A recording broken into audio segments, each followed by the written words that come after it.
It's been almost 2 decades since we started our journey to educate and help you take action so you may better manage your financial future. Our goal is to help you accomplish your life's purpose. This podcast reveals financial tips, strategies, and insights that will help you to set your financial goals and guide you along the way. This is Managing Your Financial Future, brought to you by the advisors at Lucia Capital Group. Welcome back. Another week already. Was it just a week we were right here, Professor Plum? Has it been that long? It just goes quick. Where's the time going? I got a wedding coming up here in the middle of summer, and I'm not anywhere near prepared. Well, somebody once told me that life is like a roll of toilet paper. The closer you get to the end, the faster it goes. That's exactly what it is, and I don't know what I mean, my wife and I, it's wedding part 2, as I think I've told on this podcast for my daughter, who now we're having everybody in, and we'll be able to do that because of the COVID issue of the wedding before. Right. So they got married. They're already married with nobody there. We had 10 people there, but that doesn't. Now they want the wedding. Now they have to have the wedding. They had the marriage. Now they want the wedding. They want the wedding. So I was hoping we could have gotten away with it, where she would have said, Dad, it's all right. We're married. It's good. Don't worry about spending that money, Dad. Are you Don't worry about kidding that. me? She just spent an extra like $500 on something. Anyway, it doesn't matter. Good for her. Good for Allison. But I forgot where I was going with that. And on the COVID thing. Speaking of which, by the way, I got shot number 2 yesterday. I'm all in. Vax to the max, as they say. Way to go. And I feel like have you gotten any shots? No. Not yet. Okay, so it feels. I figured out how the arm feels the next day. Exactly like getting hit by a pitch in Little League. Because when I was in Little League, I got hit by a lot of pitches. It was the only way you could get on. Well, I wasn't a very good hitter. You're right, but I would either bunt, but I'd also crowd the plate because. You had to get on. I couldn't hit very well, but I was fast, so I could either get on by getting hit by a pitch, and I thought, okay, that's what this feels like. I mean, it used to be my right arm because I was left-handed batter. Your little brother could hit, though. My little brother could hit. He could field. He was good. He was good. He was good. It's sort of like being outshined by your...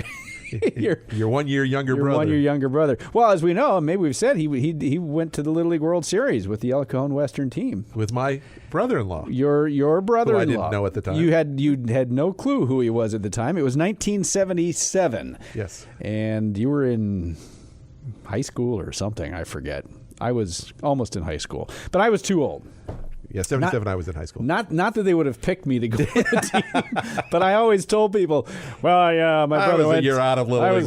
I'd already graduated from Little League. So anyway, speaking of getting older, I want to talk a little bit about this. We've gotten some questions. I know last week I said I was going to address some questions from folks, fairly common questions that people had. And I went around and I talked to a couple of Lucia Capital Group advisors, including you, and I asked them, well, what are some of the common questions that people have, whether they're, clients of the firm or whether they're not, before they are, whatever it is. And we came up with some good ones here, and I want to address 2.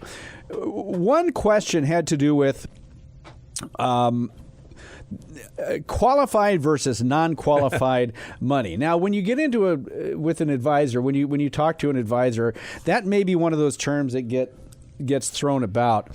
But according to the couple of advisors I've talked to, one of people's questions is, well, now hold on. When you say qualified or non-qualified, let's define this first, if we can. Okay.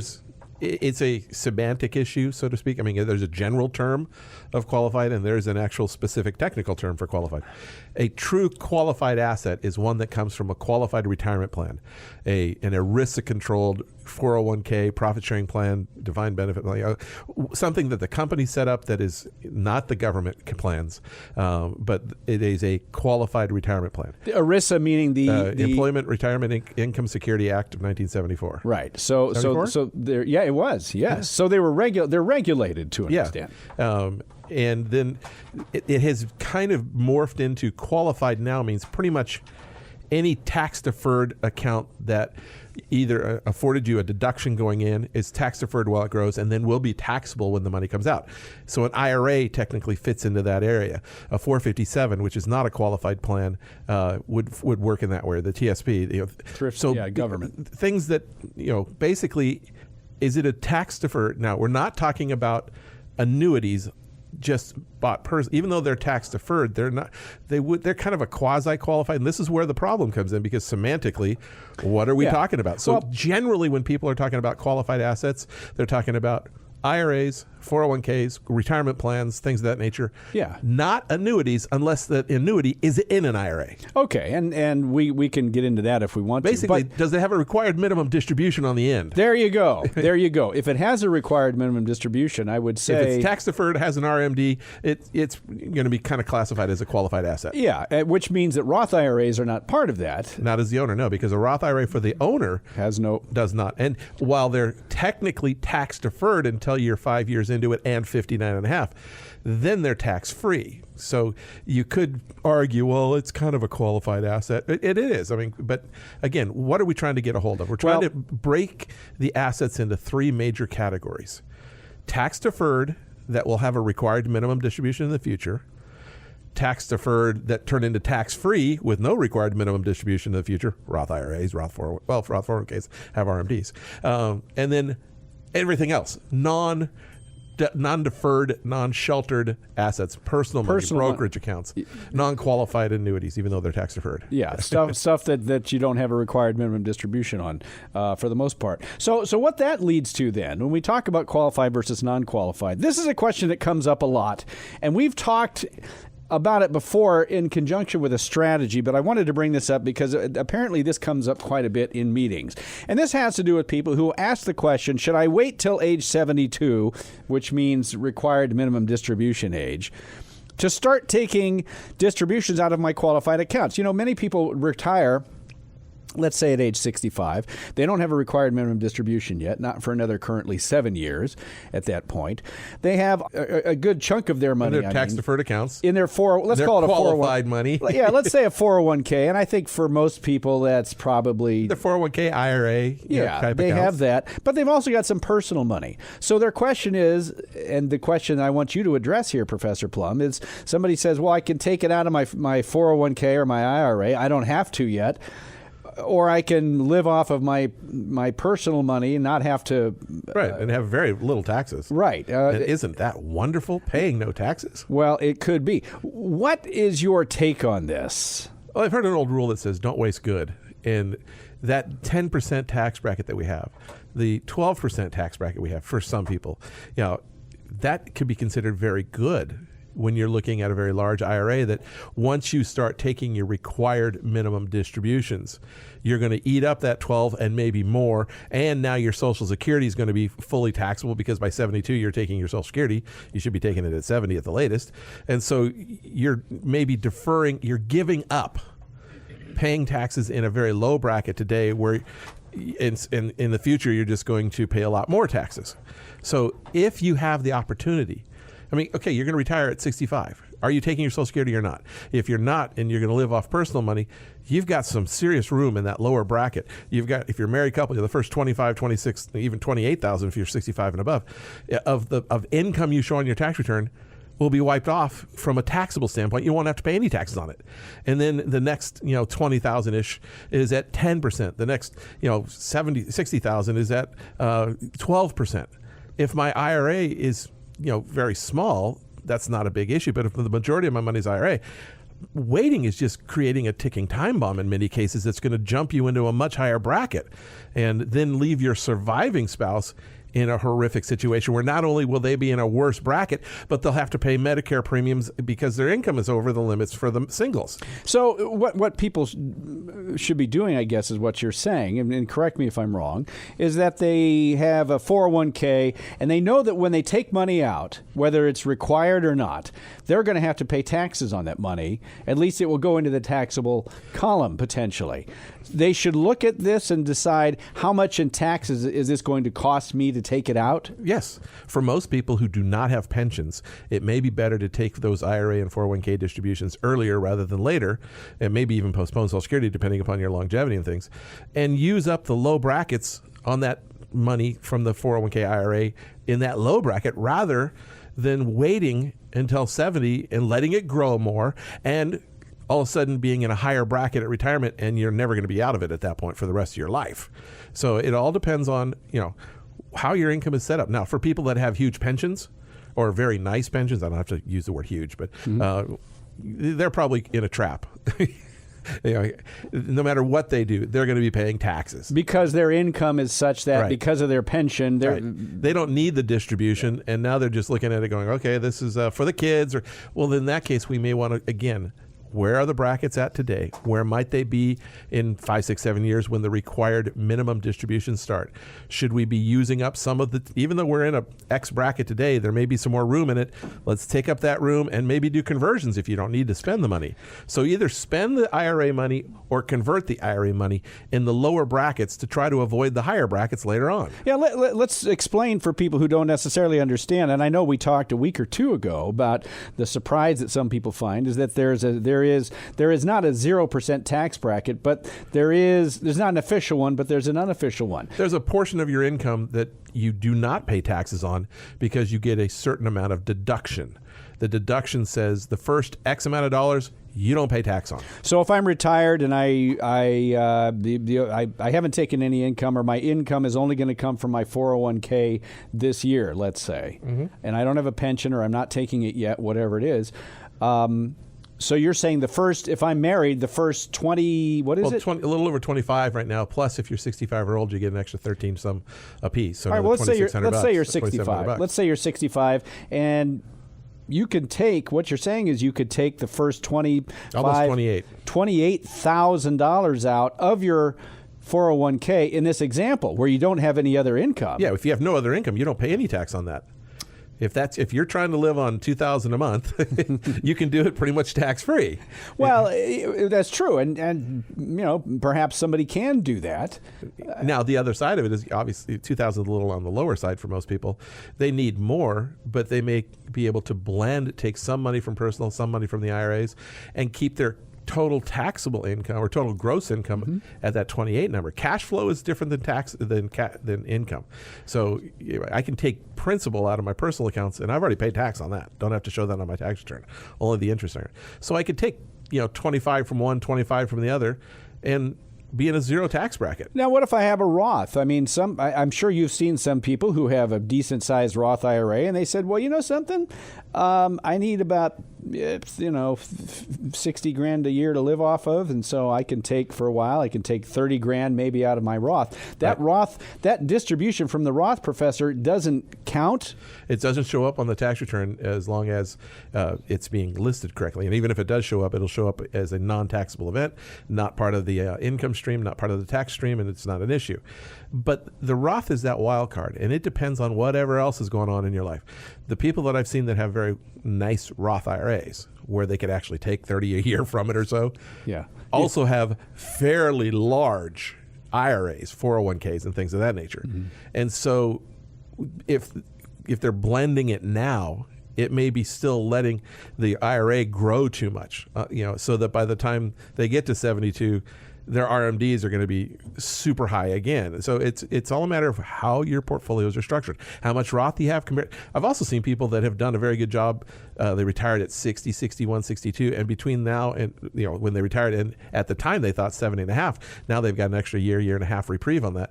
They convert, and they've got $1 million or so in their Roth, 100,000 left in their IRA. Okay, that's not going to hurt them. I mean, that's going to be a tax-free from going forward. So again, what you're saying is, it comes down to what the puzzle starts with. What it comes down to is, if I take money out of this, let's call it a 401k. If I'm taking money out of this 401k, will it cost me in taxes, and if so, how much? Well, yeah, and that's the key. And not only will it cost me and how much today, what if I don't take it today and I postpone it for, in your example, 65 to age 72, 7 years? Then when combined with my other IRAs, other 401ks, all my qualified accounts that have a required minimum distribution that's going to be taxable, what is my tax bracket going to be then? And am I flirting with the Medicare premium threshold? Am I flirting with a higher tax bracket? And so there's a lot of times where you have some room. Okay, you're in the 12% bracket, or maybe you're in the 12% bracket. You've got another 20, 30, 40,000 room. You can take that out and pay 12%, or you can leave it, and then when your required minimum distribution hits, your RMD is going to be 50, 60,000. Some of that RMD would have been in the 12, and some's going to be in the 22, according to today's tax brackets. Now, I don't think anybody expects these brackets to go anywhere down from here. We're hoping they stay the same for the average person going forward. So, the argument isn't, well, taxes, the brackets are going to be lower 10 years from now than they are today. I don't think that that's going to happen, but I can't tell what Congress is going to do. Congress doesn't know what Congress is going to do. Well, certainly, I wouldn't think they'd be lower. I couldn't tell if they'd be higher. But I don't know if they're going to be higher, but if we look at the brackets, if given today's rates, looking at what the RMDs are going to be and things of that nature, we know, given today's rate, you'll be in a higher bracket at RMD time. Let's use that bracket now and get as much of it out in the lower bracket as we can. So for the first, let's take our married couple who's age 65 or older, 66, something like that. For the first 20, what did you say, 28,000 of roughly, 401k, assuming no other income. A little income. less than that, actually, but yeah. All right, well, let's say roughly the first $28,000 out of their 401k or IRA is tax-free. How much more? Now the next chunk is going to be taxed at 10%. 10%. That's and a little how big under is 20,000. So we could take 28 and pay no tax. We could take another 20. It's more like 19 and change, but yeah, for today, let's call it 20. So now we're at 47, 48,000, and we're paying an average of basically 5. Because we're only paying 10% on the last 20 that came out. You're paying 0 on the first 28 and 10% on the last 19 or whatever. Yeah. And then above that, for the next 60-ish, we're in the 12% bracket. So we can go to a little over $100,000, $100,000 to $105,000, and stay in the 12%, marginal tax bracket. But that doesn't mean we paid 12% on all 105. We paid 0 on 25. We paid 20 or 10 on 20, and we paid 12 on 60. So you blend them all together. Yeah, you're paying. Your average is 5 or 6%.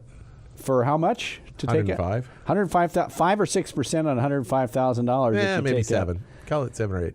Well, okay, so you paid $7,000 in taxes on 100-something thousand of income. Right. Now, this goes against that conventional wisdom that we talked about. Now, the problem with what we were just talked about is there's this little bugaboo from a tax planning situation that's called Social Security. Because Social Security is taxed not based on itself necessarily, but based on this other income you have, your IRAs, your interest, your dividends, your capital gains, pensions, and other things. So the more other income you show, the more the Social Security starts becoming taxable. And so we have to play in that world and see, are we shooting ourselves on a Social Security standpoint just to get money out of the IRA at the potentially lower bracket? Or can we, leave it and take it, wait later, and just be in the same bracket later than we are now. Now, the Social Security is a problem because, to be honest, advisors, don't want to or don't know how to deal with the taxability because it is a sliding scale. It's not an absolute. Like, I know that if, let's say that the top of the 10% bracket was $20,000. That's not the right number. No, it's roughly. So I know that if I go to 21,000, boom, that last 1,000 is in the next bracket. And all of that next 1,000 is in the next bracket. Fairly easy to figure out. With Social Security, it's a sliding scale because it's not an absolute of you take all your income and then apply it to the scale. It's you take all of your income, not including Social Security, add any tax-free interest, take half of the Social Security, take that number and compare it to a lower threshold. Are you above the lower threshold? Yes. Well, we include half of the amount over that. Oh, there's a second threshold. Are you over the second threshold? No. Okay, then we only use 50%. Oh, we're over the second threshold? Now we use 85% of the amount over the second threshold plus half of the difference between the first and the second thresholds. And that's the amount of Social Security, up to 85% of your Social Security that'll be shown in the taxable column. Unless there are 2 or more runners on base and there's less than 2 out, in which case the infield fly rule applies. You see, how many people know all this stuff? I mean, I think it's fairly rare for an advisor to understand how that works. But taxes can make a big difference because it's an expense, and those are, there are certain expenses we enjoy paying, the fun things, travel, grandkids, toys, things like that. And there are expenses we don't really care for. Car registration, insurance, taxes, weddings. Now, sorry, was that out loud? When you're done, it will be fun. It's just a pain doing it right now, but once you're there and doing it, it'll be fun. But there are expenses that you don't really want to pay, and taxes tends to be in that category for most people. So if we can manage our budget to reduce the expenses that we don't like too much, it gives us more room in our budget for the expenses we do like. Well, that's true. But for the average person to try to understand this and to put in, I mean, never mind, many advisors don't understand how this whole Social Security taxation thing plays into it. So for the average person who really, it's not at all their specialty, it would make their head spin. I think this is one of the things, to be self-serving here, that a good advisor could add value. Anywhere in the tax planning area, yes. In tax planning. And that's where it's not an absolute. You hear these things, never touch your IRA until 72. 40 years of saying it. I know, Never, Well, that's the conventional wisdom I talked about. Or always take it early. When you hear always or never, you got to be a little suspect. But the idea of taking income, cash flow, from multiple sources, maybe from your IRA, maybe some from your Roth IRA, some from your personal account, so that you can blend your tax return into a situation that is more palatable for you, both now and in the future. When you manage people's taxes like this, do you do this while you're meeting with them, or do you say, okay, let me play around with some of these numbers and see what I can come up with? How do you normally do that? Or is it both? It's both. I mean, it's an ongoing issue too, because people change what they want to take and how much they want, from year to year. They think they need a budget of X, but then every once in a while something comes around that's X plus, shall we say? Maybe a wedding or maybe something. A wedding, yes, that you did not count on. 3 weddings for 2 girls. That math still doesn't add up, but whatever. I thought it was bad. I had 2 for 2. You did. That's right. Yeah. It wasn't bad. It was great. But it's just a matter of, you do it all the way. Because a lot of times people say, you know what? I need or I want to do X. It's going to cost $10,000, $15,000, $20,000, $30,000, whatever the number is. Where should I get that money from? Should I get it from my IRA? Should I get it from my Roth? Should I get it from my personal account? Mm-hmm. If I do my personal account, maybe I'm triggering some capital gains that I wouldn't otherwise trigger. Where's the best source of money? And so that becomes a point in time calculation. From an income standpoint, it's talking about, okay, my pension is this, my Social Security is going to be this, and we need, here's what our brackets look like. Let's set up the distribution from the accounts to these assets are here and do it according that way. So that is an upfront one. But the first thing you have to do is get your strategy from an allocation correct. You want to have the right amount in moderate growth, to manage your risk, to be able to take that stable cash flow, to be able to meet your budget that you think you're going to have. And then you do asset location. Okay, now we know how much we should have in stocks, bonds, whatever the case may be. Where should those assets be located? My IRA, my Roth IRA, my personal account. How should we do that? And moving forward, and then make adjustments as you go along. It's a puzzle that you enjoy. Yeah. It's a difficult one. I've said this many times, and for people who listen a lot, they know that we talk about this puzzle that you have fun with, but it's important stuff. And just trying to figure out, I don't even know if people necessarily know to ask that question. Probably not. And unfortunately for taxes, it's mostly, it's February, March. Here's all my things. Give it to my account. What do I owe? And they come back and say, I owe. Off to work I go. But they don't know that they may be able to make changes in the way they're doing things to make that a little bit better on them. Well, and sometimes those changes can be significantly better depending on the individual situation. And unfortunately, by the time you're 72, sometimes the changes are, nope. You've kind of put yourself in a little box here. It is what it is now. Nothing you can do. Well, you're right. I mean, they're already taking their Social Security. It doesn't always work depending on where you are in life. Well, that's true. And I've met some people that their pensions and their accounts, they've got great pensions and they've been diligent savers. They've saved their taxes by doing 403Bs, 401Ks all their life, and now they've got more money than they know what to do with, and God bless them, they're going to have a tax problem for the rest of their life. Oh, darn. That's sort of the goal. Yeah. That's sort of the goal, I guess. Complain and moan all the way to the bank. Well, at some point, we talk about inheriting, annuities, and you wind up paying ordinary income taxes on the gain, have to take. But you know what? It's money I didn't count on. The pain that you got to pay the taxes, but it's still a lot better to have more income than you need and have to pay taxes and still have more income than you need than to not have the income and have no taxes. Sure. And a good part of planning has to do with figuring out what these taxes are. Tax management is one of the keys. And it's one of the big value adds, if I can put it in that term, that a financial advisor can do. They should be talking to you about this stuff, and you should be aware of the questions that you need to ask.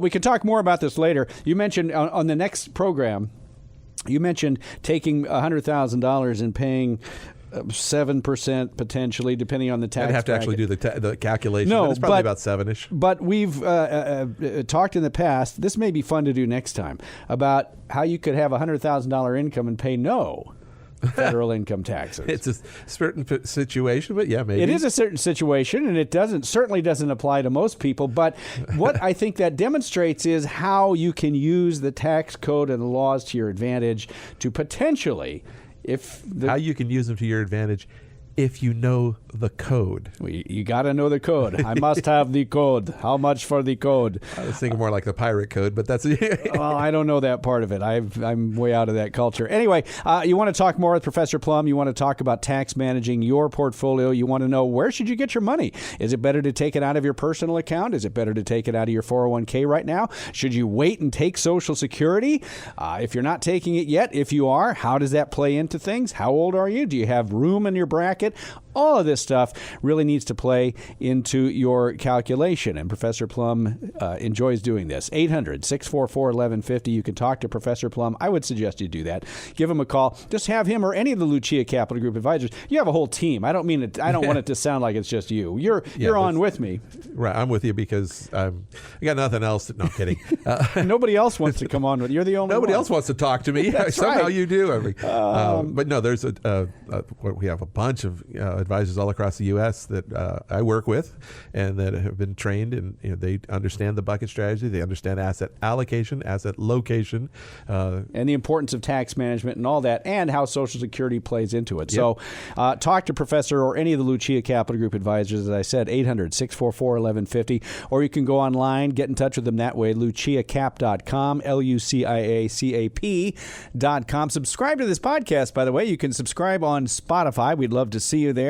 That would be really helpful to us. You can get all kinds of different topics and I think learn something about your finances. So once again, you can get us at luciacap.com. Go to Spotify and subscribe to us. Download our podcast and become a regular listener. Hey, Professor, thank you so much. Thank you. Always good to have you here with me. And speaking of being here with me, you will be here in our next season. We've just finished season 5, 12 episodes per season. Wow. So that means we're going to be off for just a couple weeks, 2-3 weeks, something like that. And then we'll be back with more episodes. For those of you who listen to this every single week as we download them, you'll have a little bit of a break. For those of you who are still catching up, of course, it may not matter at all. You're just listening as you listen. So anyway, season 6 will be starting here in just a couple of weeks. Hard to believe, but it won't seem like it's that long. It'll be 2 or 3 weeks, but it will just seem like a couple of days. Just and blink be back and here. we'll be back. We sure will. For Professor Rick Plum, certified financial planner professional, I'm your podcast host, your non-advisor type, Johnny Dean, host of this here podcast. I thank you all for listening. Talk to you again next time. The information provided should not be considered specific tax, legal, or investment advice and is not specific to any individual's personal circumstances. To the extent that this material concerns tax matters, it is not intended or written to be used and cannot be used by a taxpayer for the purpose of avoiding penalties that may be imposed by law. Each taxpayer should seek independent advice from a tax professional based on his or her individual circumstances. Different types of investments and or investment strategies involve varying levels of risk, and there can be no assurance that any specific investment or investment strategy, including the investments purchased and or investment strategies devised by LCG, will either be suitable or profitable for a client's or prospective client's portfolio. Thus, investments may result in a loss of principal. Accordingly, no client or prospective client should assume that the presentation or any component thereof serves as the receipt of or a substitute for personalized advice from LCG or from any other investment professional. You should always seek counsel of the appropriate advisor prior to making any investment decision. All investments are subject to risk, including the loss of principal. This material was gathered from sources believed to be reliable. However, its accuracy cannot be guaranteed. The information contained herein does not constitute an offer to sell or a solicitation of an offer to buy securities. Investment products described herein may not be offered for sale in any state or jurisdiction in which such an offer, solicitation, or sale would be unlawful or prohibited by the specific offering documentation. IRA withdrawals will be taxed at ordinary income rates. Withdrawals prior to age 59.5 may also be subject to a 10% penalty tax. Roth IRA distributions of principal from a Roth IRA are tax-free. However, any earnings will be taxed at ordinary income rates, and a 10% penalty tax will apply if withdrawn prior to age 59.5 or within 5 years of the date the Roth IRA was established, whichever is longer. Annuities are long-term investment products designed for retirement purposes. Guarantees are based on the claims-paying ability of the issuer, subject to their terms and conditions. Early withdrawals may may be subject to surrender penalties and, if taken prior to age 59 and a half, may be subject to an additional 10% federal tax. Annuities are not FDIC insured. Certain terms and conditions apply, so please read insurance company materials carefully. Insurance services offered through LPL Financial or its licensed affiliates. California Insurance License Number 0518721. The information provided is based on current laws, which are subject to change at any time. Lucia Capital Group is not affiliated with or endorsed by the Social Security Administration or any government agency. Social Security rules can be complex. For more information about Social Security benefits, visit the SSA website at ssa.gov or call 800-772-1213 to speak with an SSA representative. It is important to keep in mind that investments in fixed income products are subject to liquidity or market risk, interest rate risk. Bonds ordinarily decline in price when interest rates rise and rise in price when interest rates fall. Financial or credit risk, inflation or purchasing power risk, and special tax liabilities. Interest may be subject to the alternative minimum tax. Traditional IRA account owners have considerations to make before performing a Roth IRA conversion. These primarily include income tax consequences on the converted amount in the year of conversion, withdrawal limitations from a Roth IRA, and income limitations for future contributions to a Roth IRA. In addition, if you are required to take a required minimum distribution or RMD in the year you convert, you must do so before converting to a Roth IRA. Examples cited are hypothetical, are for illustrative purposes only, are not guaranteed, and subject to potential federal and state law amendments. There is no guarantee that you will achieve the results discussed or illustrated. Rick Plum is a registered representative with and securities and advisory services offered through LPL Financial, a registered investment advisor, and member FINRA SIPC. The investment professionals are affiliated with LPL Financial and are conducting business using the name Lucia Capital Group, a separate entity from LPL Financial.